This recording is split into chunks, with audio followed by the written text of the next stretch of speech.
Joe Biden delivered an apparent further blow to British hopes of a quick trade deal with the US, suggesting he would concentrate on building up industries at home first.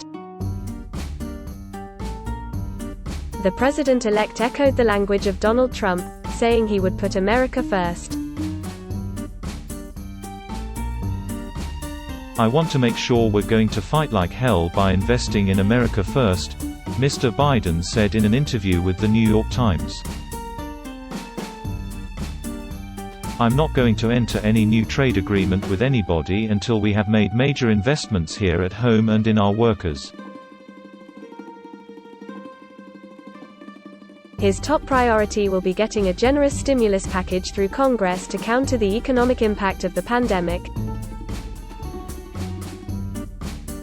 Mr. Biden mentioned energy, biotech, artificial intelligence, infrastructure and education as areas where his administration would invest heavily.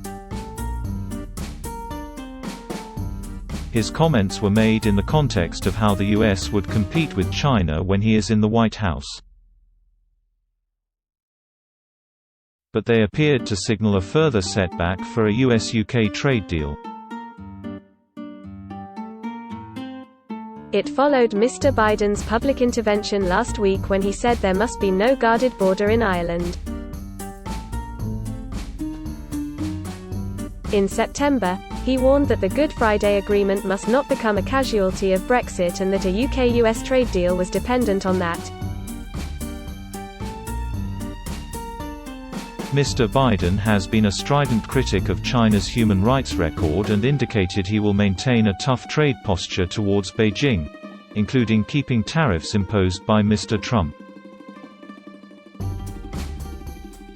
He said, "I'm not going to make any immediate moves," and the same applies to the tariffs. "I'm not going to prejudice my options."